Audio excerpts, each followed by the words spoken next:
Hi guys, and welcome to Uwrench. Today we're back working on the Grand Caravan. This is the one with the 3.6 litre engine, the Mark V. Also applies to the Chrysler Town & Country. And in this video we're going to be showing you how to replace your oil pan. So if you've got an old rusted oil pan with bits falling off of it like this one, we're going to show you how to replace this with a nice shiny brand new one just like this. So first of all we need to get some good access to our oil pan here, and we've got this big plastic cover in the way, so we need to get this removed. So the way that this is held on is we've actually got 3 bolts. There's one at the back corner just up there, there's one on this side just up here, see ours is missing there, and there should be a third one just at the front here. And I can see on this one we've got a plastic clip, and I'm pretty sure originally that should have had a bolt in it, the same as the top two. You can see our rear one's also broken, but on your one you should have the 3 bolts, so all you need to do is get those 3 bolts removed, and then this whole thing will easily drop down. And you've also got a large plastic clip just here that connects this one to this outer one in the wheel arch just here. So we need to get this plastic clip removed.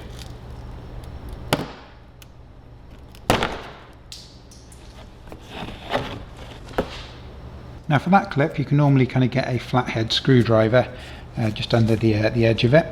What I use, I've got this special trim tool right here, and it kind of leaves it off, so you feed that in under the head and then you just squeeze the handles together, and that will literally just pull the clip straight out.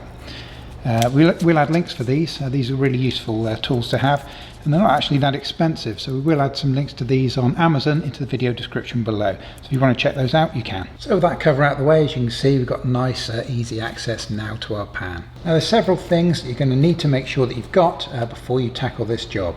The first of course is going to be your replacement oil pan. And thankfully these aren't actually very expensive. You can pick up a new one of these on Amazon and they're only about $40. And to make life easy for you, we will be adding Amazon links to the best deals for these pans into the video description below. So if you do tackle this job, please be sure to help support us and click the Amazon links in the video description.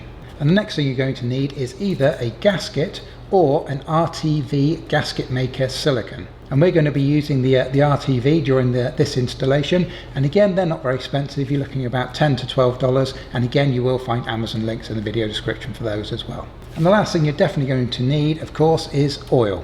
So you need to make sure you get both the correct grade of oil and also the correct quantity for the refill. And you may also want to look at getting a new oil filter at the same time, especially if you're doing a fresh oil change. So our next stage is we're going to drain out the old oil. And it's always better, if possible, to do it with a warm engine. So if you can run your engine for 5 to 10 minutes just to get it up to the normal operating temperature, that will give you a slightly better drain than doing it cold. You can do it either way, but warmer is usually better. So let's get it drained. So to help us with draining the oil, we actually want to remove the cap of the oil filter. As you can see, we've got the air box here. This is the engine cover right here. So it's tucked down, right down in there. Now you can remove this cap exactly as it sits, but it is a little bit tight because you've got these other components around it. So what we're going to do, as it only takes 2 to 3 minutes, and it's going to give us better access and will also give you better access for the camera, as we're going to remove the engine cover, and then we're going to remove the top of our air box. So engine cover first, it's on little kind of poppers, one in each corner. So just lift that up and take that out of the way. On the air box we've got this little hose just at the back here. There's a bit of a wiggle and that should pop off. So next at the back here we've got this metal strap that's just holding the rear of our air pipe on. So we want to attack this. You can do it either with a flathead screwdriver or a size 8 socket. And then just grab the whole pipe, rock it gently backwards and forwards, and it'll just pop off like so. So next around the air box we've got these little metal clamps just around the outside.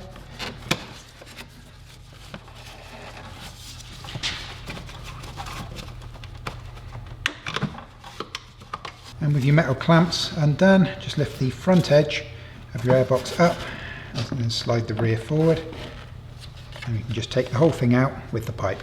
So I'm also going to put some blue paper just around the housing just to catch any drips. I don't want to mistake any drips from this stage of the process with a possible leak after we finish the job. And these caps are normally a size 24 and they're not particularly tight, so just be careful with it.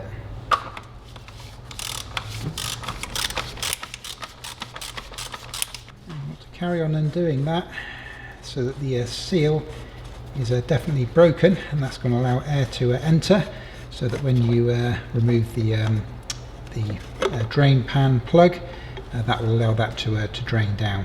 So you can either just leave that on the top as long as it's got some an opening in to allow the air in like that, or if you're doing the full oil change including the filter, then you can remove this completely.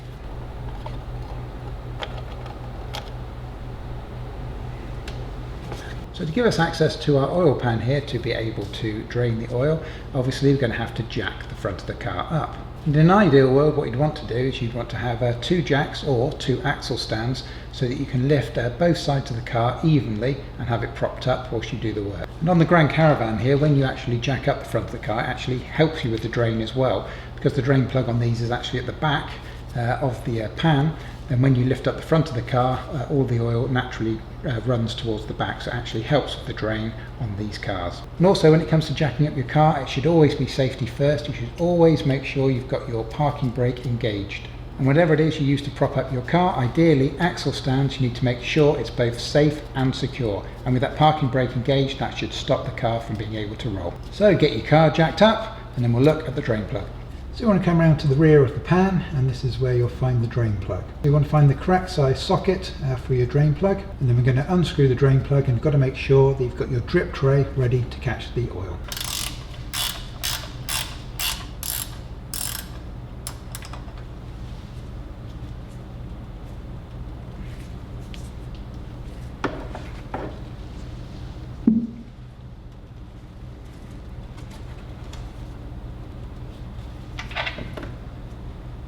Now just leave your oil draining until it gets to a very slow drip. Now if you take a look around the outside of your pan, you'll notice that you've got all these little bolts in here. And I think there's 15 of these from memory dotted around the outside. And then in addition to those, on the opposite corners, you've got one up in here and one on the direct opposite corner over here. These are actually threaded studs, and they have a nut on the end. So rather than being a bolt like these ones are, that screw up in, this is literally a nut that's on the end of a thread. And once we're happy we're down to a slow drip, we can go ahead and we can start getting these removed. So all these bolts here are size 10. I'm not on particularly tight, so hopefully, even if they're a bit rusty, like these ones are, they should still come out okay. So what I've done there is I've not removed it completely. It's always good practice to slacken them all off before you remove them completely. And also when you're removing these, it's best not just to go around in a circle, it's best to kind of work always to the opposite side. So come across to here and then shoot over in a diagonal to somewhere over here, shoot over in a diagonal to somewhere over here, and just keep doing that all the way around. Kind of like a star pattern, similar to when you tighten or loosen your wheel nut. So just go ahead and slacken off all 15 of your main bolts here. Leave the two nuts on the threaded studs, leave those alone and do those separately at the end. So I've now loosened off all 15 of these bolts, no dramas there. I always like to slacken them off, make sure that they're all going to come out okay before I start removing them completely. So I'm happy with those. So next I'm going to focus on the 2 nuts. These little nuts on the studs, I'm just going to put some penetration spray onto those just to help with removal. I'm using Plus gas, but you can use any brand. There's dozens of different brands, things like Liquid Wrench and all different types of stuff, even WD-40. But because it's a nut on a stud that's exposed, the end of the stud's a little bit grotty there. Hopefully that'll help me out a little bit.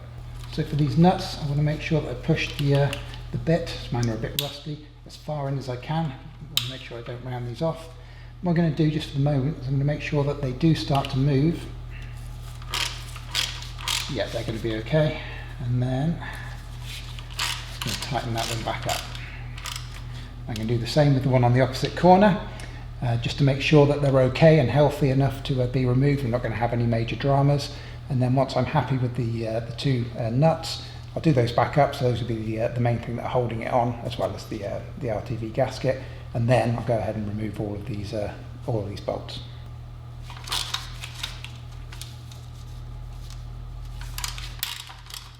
So now I'm happy with the condition of the nuts. I know that they're all definitely going to come out okay. I can go ahead and start removing all of these bolts. So all 15 of the bolts are now removed.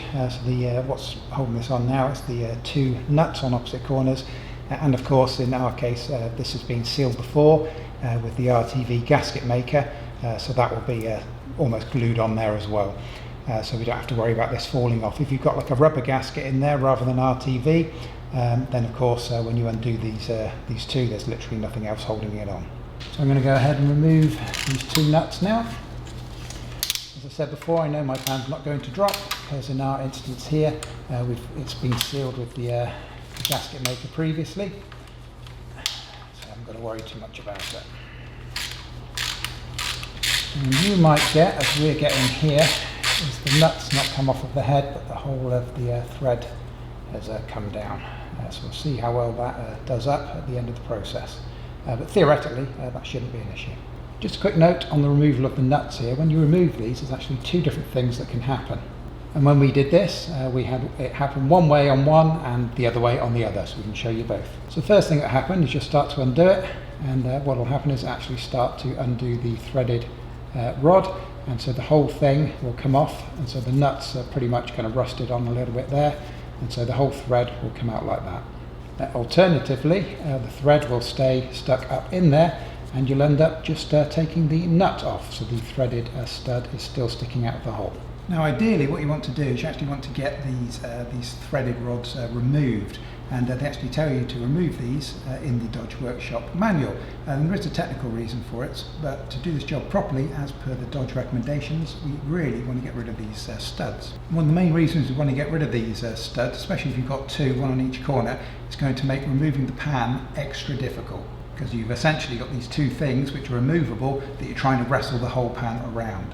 So ideally, as per the workshop manual, you want to get these removed. So to get the stud removed, what you need is you want 2 nuts, obviously the same size that fit this. Ideally, is you're going to reuse the nut that you have from either side if you've got both studs still stuck in there. Or otherwise, you're going to have to find one that's got the same kind of size. So I'm going to put the first one on. Don't do them up too tight, just by hand. And then grab a second one and put that on there as well, and just screw that up so it butts up directly against the first one. So you can see we've got both of our nuts on there now. The top one is not fully tightened up, it's slackened off a little bit, and then we've got our second nut, and notice the orientation of them. We've got the flared ends both pointing up. So now we're going to hold the top one with our thin spanner, grab our socket, and we're going to do up the bottom one. So now our 2 nuts are essentially tightened together. So now we attack the top one of the 2, and we start to undo him. So hopefully, if we've got that tight enough, it'll be tighter than the stud, and the stud will start to come down, which I think, yeah, this appears to be working.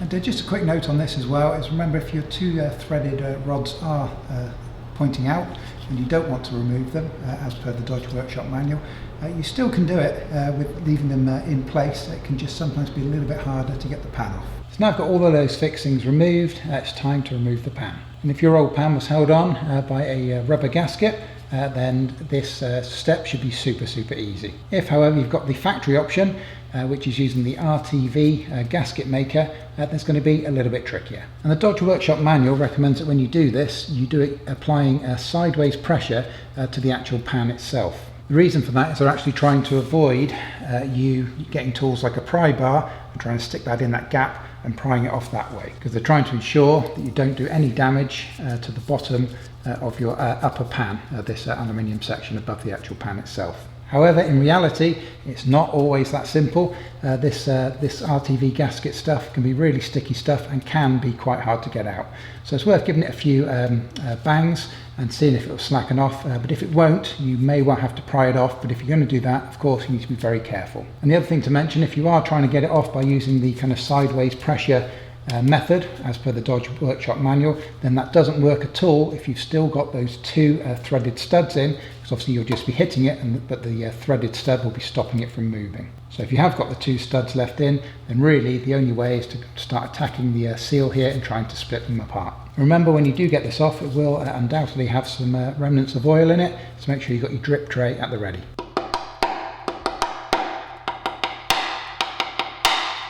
As we can see, putting this kind of sideways pressure on it as per the Dodge Workshop manual doesn't really work. Remember, this silicone that's in there, this RTV gasket maker, does have some flex in it. So as you're hitting it, all you're doing is you're kind of flexing the gasket. So as I mentioned before, in all reality, you're going to have to get something in there to start prising it open. Now, as expected, ours has obviously been on there a fair old while, and it was really stuck. We tried hitting it in the directions, didn't do anything, exactly as expected. So in the end, we did have to come under here with a screwdriver, just to kind of break the seal a little bit, just to be able to get some pry bar in, and then using two pry bars, I used my longer one to create a gap. I can get my smaller one in, keep that gap open, push the bigger one in a little bit, and kind of work our way around. So as you can see, we've got it worked around most of the front here now.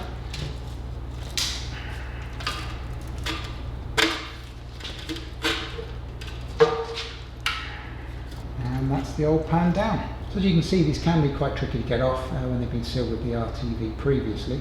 But with a little bit of patience, you can definitely get it removed. And the key is, if you do have to come into here and kind of use a pry bar in the way that I had to do here, as long as you're sensible with it and you're kind of getting it in, so what you're trying not to do is damage this surface here. It doesn't really matter about the pan, so you can kind of bend the pan, you can knock the pan downwards because the pan's going to be thrown away.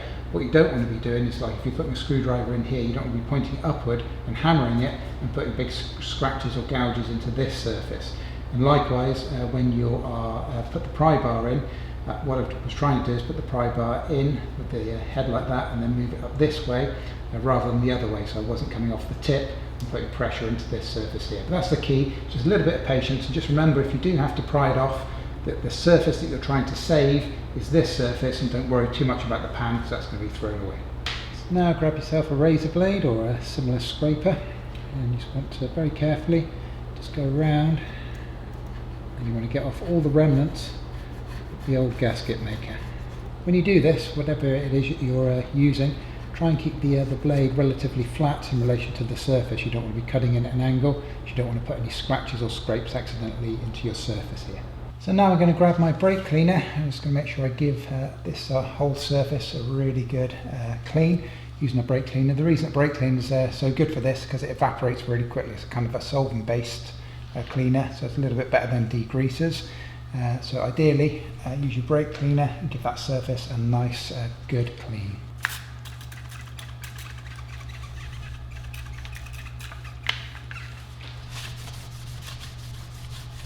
It's also a good idea just to give these bolts a little bit of a clean up. So I'm just going to give these a bit of a clean with the wire brush here, and I'll probably go over them with a brake cleaner as well, just to try and help get rid of all the old RTV.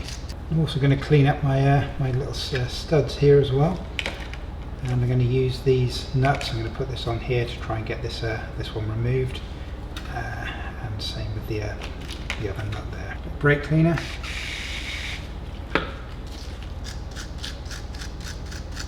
So I now want to reinstall my two studs. So what I've done here is I've put my two nuts back on, and I've counter held one, screwed the outer one on nice and tight, so they're both on there nice and snug.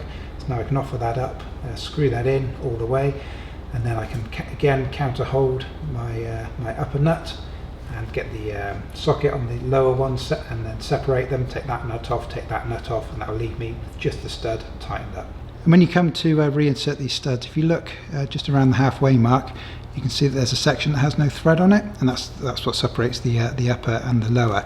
So when you tighten your nuts up on the end, you want to make sure that you leave a little bit of exposed thread just at the bottom there, so that you can fully insert this all the way up. If you go in too deep, it might stop you from managing to screw it in all the way. So make sure you leave that little bit of thread exposed just above your nuts, just there.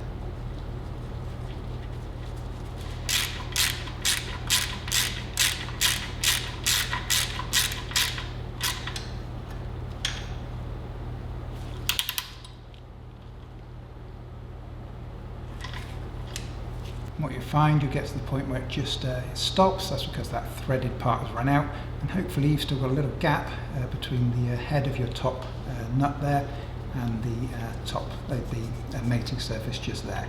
So that's nice and snug now. So now I need to get the nuts removed. So now we want to counter hold the upper one, and we're going to undo the lower one. And then it's just hand tight. And your upper one will be hand tight as well. So that's now the threaded stud is now back in there. It's nice and snug, it's tightened up, and we've got both nuts removed. So now of course you want to take the two nuts again, put them onto your other threaded stud, and you want to refit the one that's in the opposite corner. So this is the product we're going to be using today for making our gasket. This is JB Weld. There are other brands available. You just got to make sure you get the right type, which is a gasket maker. We will add some links for similar products on Amazon. So if you want to help support us, please go down and click on the links in the video description below. So now I want to grab a nice brand new pan. First thing I'm going to do is take out the new drain plug.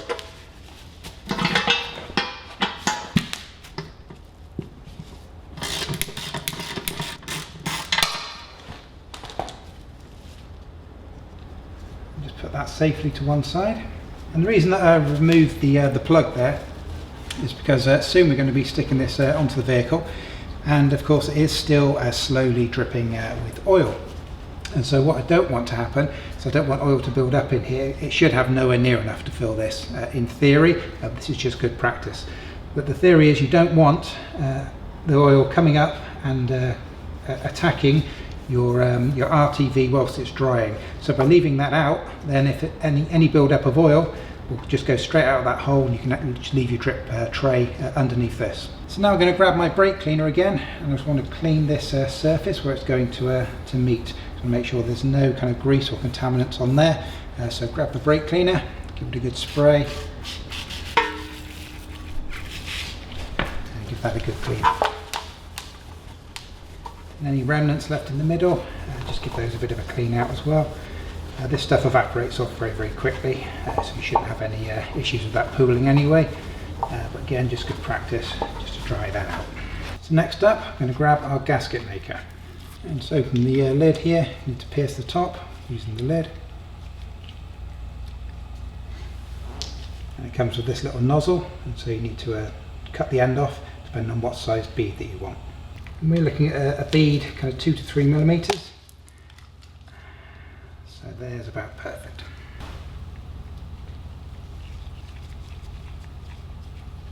So now I need to squeeze a bead of this out. I'm going to go along this line. We've got an indentation here. So I'm going to squeeze it in here, and then when it comes to the bolt holes, we come on the inside of them in this manner, inside of them in this manner. And that's how you do it via the Dodge Workshop manual. And when you come all the way around, you want to do this in one continuous bead, all the way around, all the way around. When you come back to the start, you want to go past your point. You don't just want to do a point-to-point finish like that. You actually want to go past it. So you want to overlap it, come in behind it, at least kind of an inch or so behind it. Additionally, the other thing you can do, again, which is entirely optional, is once you've got that solid bead all the way around, you can then also go around the outside of the bolt holes. That's what they recommend to do on the instruction manuals for the JB Weld product, but it doesn't recommend to do that in the Dodge Workshop manual. So again, entirely at your own discretion.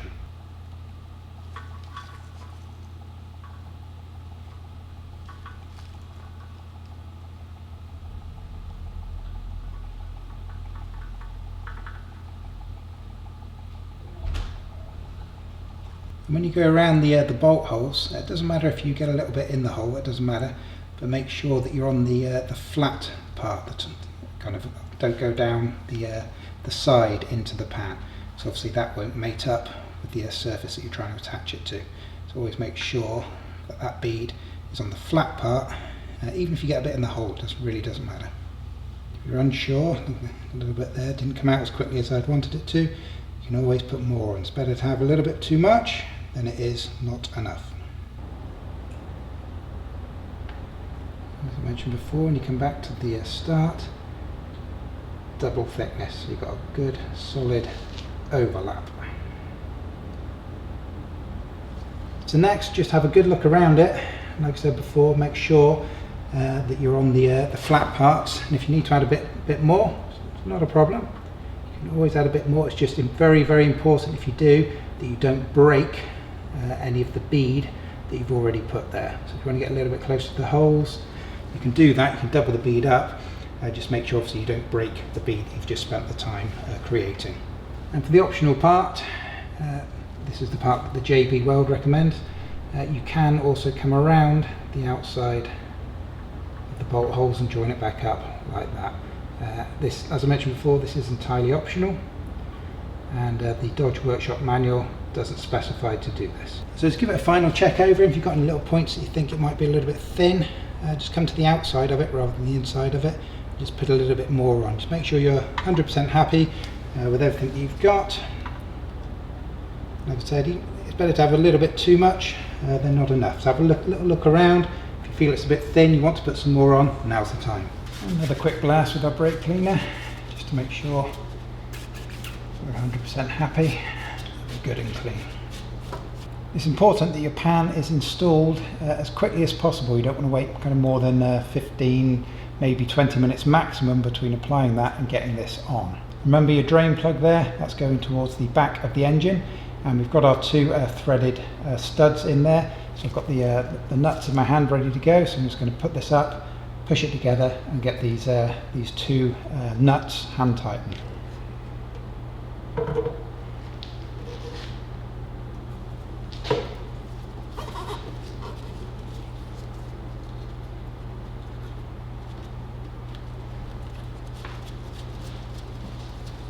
Tighten these up a little bit. You don't want to tighten them up fully just yet.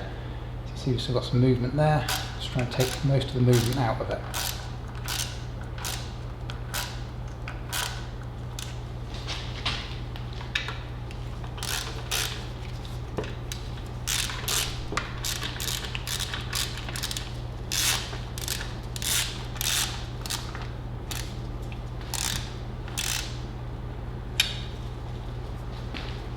Now we're going to grab our bolts and we're going to start putting these in nice and loose as well. Remember, when you do this, you don't want to go around in a circle, you want to pick opposite corners. So if I start here, I'm then going to go to the opposite corner, and I'll come over here somewhere and then over here somewhere. So you're always going across, so you're trying to pull the pan nice and evenly, whereas if you go around in a circle, it'll tighten in this area, but not as you go around. So you try and do it nice and evenly, so always go around in a star pattern, go from opposite sides.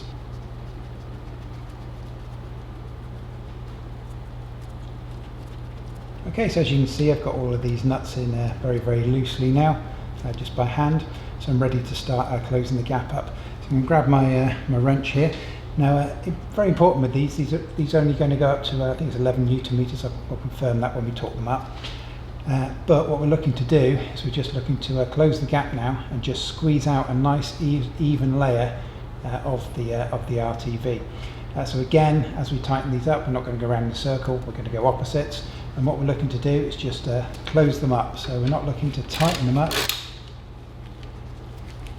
Just get it so that they just start to snug there. And we're going to stop there. So no tighter than that.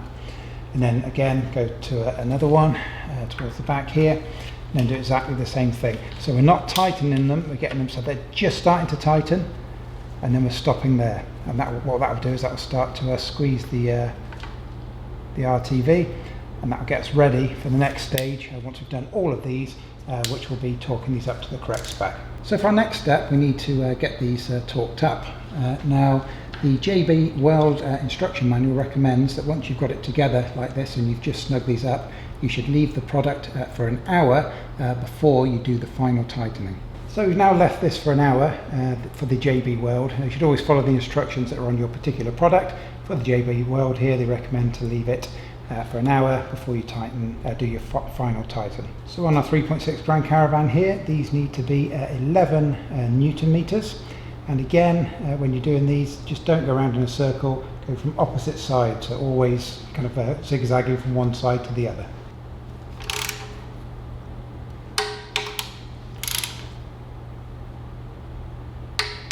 So we've now got all of our bolts tightened up to the correct Dodge factory specification. However, before we can now refill the oil, we've got to leave that to set, and that's going to take 24 hours. And again, that may vary a little bit depending on the particular product that you're using, but that's a fairly common time, is once you've torqued it up to allow 24 hours for that to set properly before you then put the oil on it. And again, remember, that's why we've left the drain plug out on the back. Just in case you get any residual oil that comes down. It's definitely not going to fill that up, which is very unlikely anyway.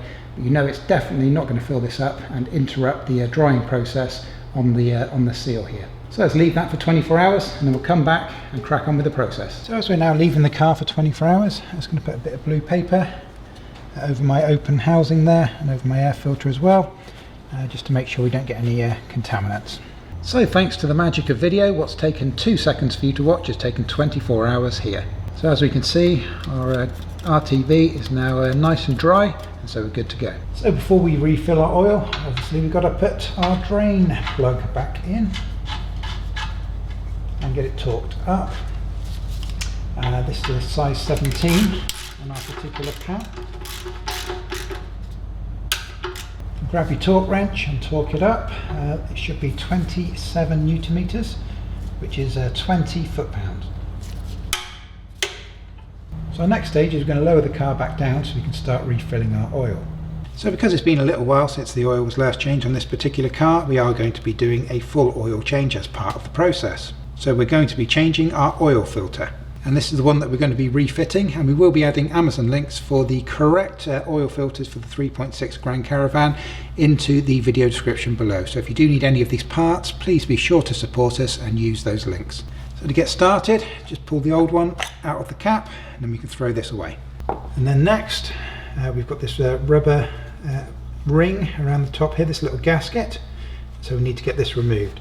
So if you grab your hook tool, and what you'll find as you come along the thread there, you'll find there's a space where it's got a little gap in the thread. And that's specifically to allow you to get your hook tool in nice and gently. You don't want to scratch the housing. Just get it underneath the gasket, and then we can start to free this off.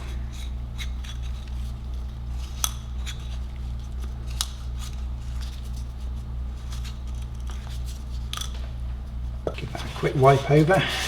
Get rid of a bit of that old oil. And then with our new filter here,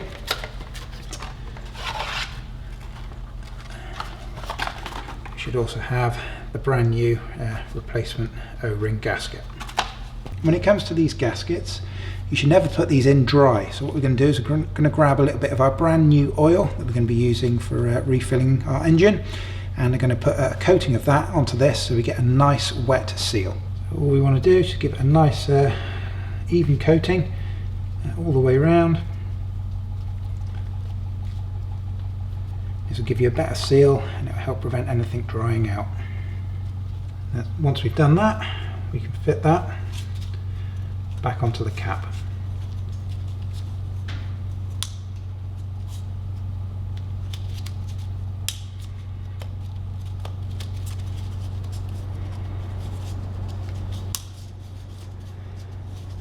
Remember, you want to work that down to that very, very final groove.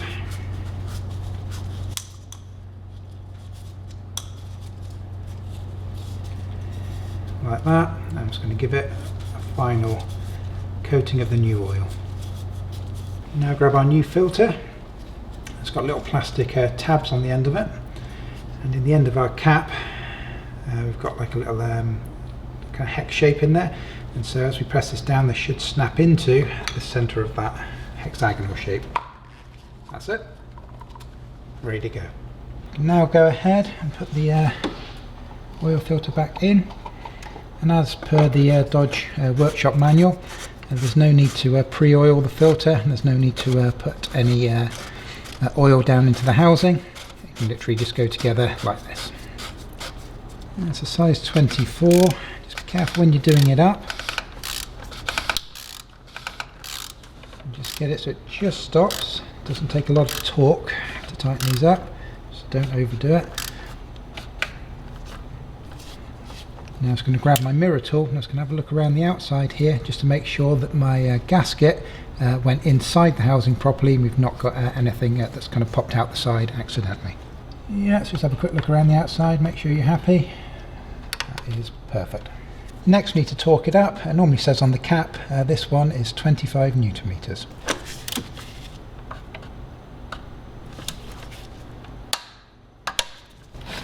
Get rid of the blue paper. So now I'm going to go ahead and refit the lid of our airbox here. The important thing to note when you put the airbox back together is on the rear edge here it's got 3 little tabs and they slot into 3 holes across the back there.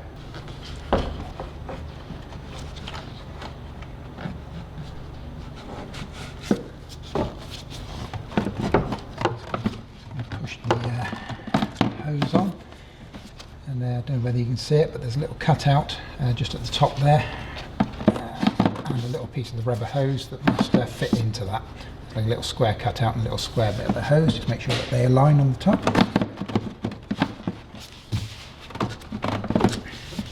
Just make sure that the air filter is clear of the edges.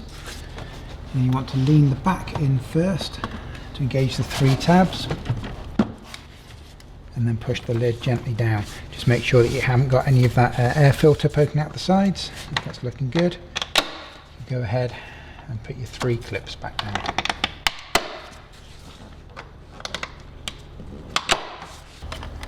And then remember they've got to re-tighten up the hose clip here.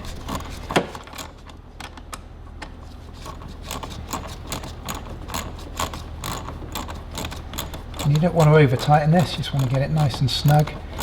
And the easiest way to test if you've got it tight enough is just to try twisting the hose and see if it still moves. If it still moves, it needs a tiny bit more. If not, you're good to go. But you don't need to over tighten it.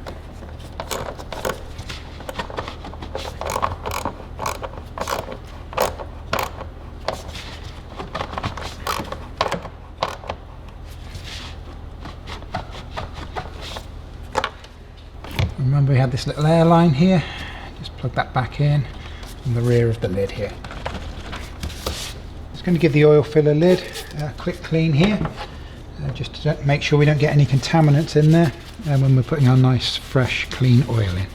Now just remove your cap and we'll put that to one side, and then just drop in your funnel.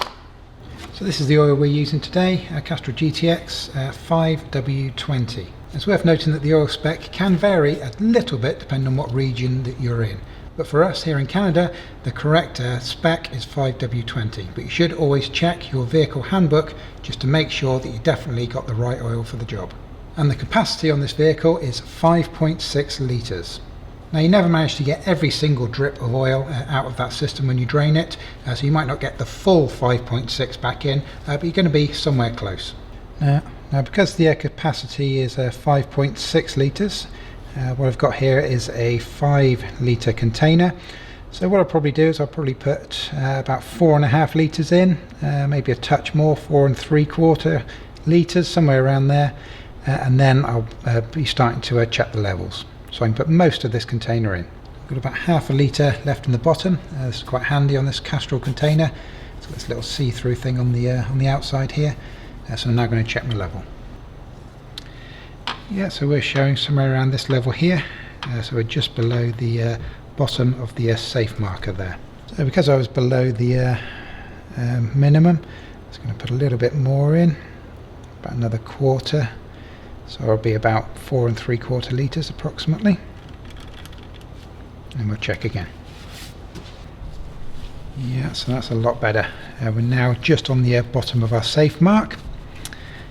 So we're now safe to start the engine. And so next we actually need to start the engine of the car for 2 to 3 minutes as per the Dodge workshop manual. And what that's going to do is just going to let the oil circulate properly around the system, and then we can check our level and then obviously fill it up as we required. Right now on our dipstick we're just on the minimum level, so we're safe to start the engine, and almost certainly when we start circulating that oil around we're going to have to add a little bit more. So we've now had the engine running for about 4 or 5 minutes, so ready to do our final top up. So let's have a look and see where the level is, and now that we've circulated all the oil before we put any more in.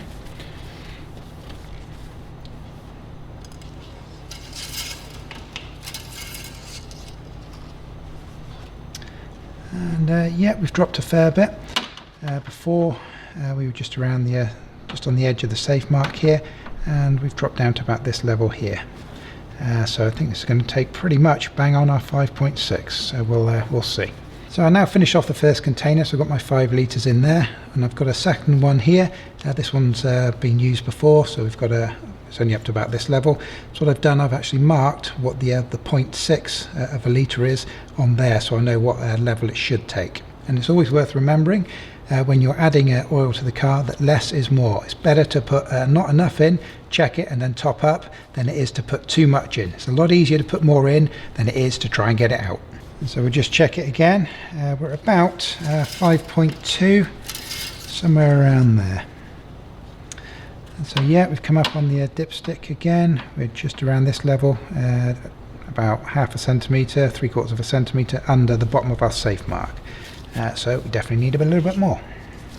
And what you want to do is just keep adding a little bit more oil and checking until you've got it on the correct level. And ideally you want it to be exactly halfway between the minimum and the max on that safe marker on the dipstick. Okay, now we're absolutely spot on. We're dead centre between the minimum and maximum on our little safe marker there. So that's spot on. Now for us that's taken actually just a touch over the 5.6, which is quite unusual. But remember, we did do a particularly long drain. Normally if you're doing an oil change you don't leave it draining for all that long. We had it draining for an hour or so whilst the RTV was setting, and then of course an additional 24 hours. So it's a particularly long drain. But for us we had just over the 5.6 litres, and we're now spot on. So we can go ahead now and put our filler cap back on. And we'll put the engine cover back on as well. Just remember there's 4 little poppers.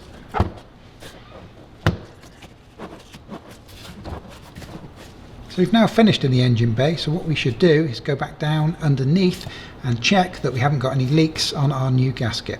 So next thing you want to do before you hop in your car and take it for a drive down the highway is to make sure that we don't have any leaks. So what I'm going to do is I'm going to have a good look around our seal here of our RTV and check for any possible leaks or seepage, remembering that the signs of a leak may be very, very small. You know, it might not literally be a full drip, but it may look like a bit of seepage, a little bit of a sweat, that kind of thing. Have a good look around, all the way around, and double check that you're happy that the seal looks to be strong. And also, when you come around to the rear of the pan here, also take a look at your drain plug to make sure that we don't have any signs of oil leaks around that as well. And you're going to want to recheck this again after you've taken your car for its first decent drive. And then additionally, as an extra backup, you might want to check it after 2 or 3 days. And do remember that you've got to refit the plastic cover up in the side there, but it does obscure the view of this kind of half of the pan. And so you may well want to leave that off when you do your first kind of decent drive and come back so you can check it properly. But do remember that this definitely has to be refitted. So there we have it, that is job done. That is how to change the oil pan on your 3.6 Grand Caravan or Chrysler Town & Country. And if this video has been helpful for you or entertaining in any way, we always ask a quick favour in return. Can you take 1 second out of your busy day? Just be sure to hit that like button for us. It really does help out our channel. Additionally, please do consider hitting that subscribe button. We've got loads more great Grand Caravan videos just waiting for you to check out on our YouTube channel. We appreciate it. See you on the next video.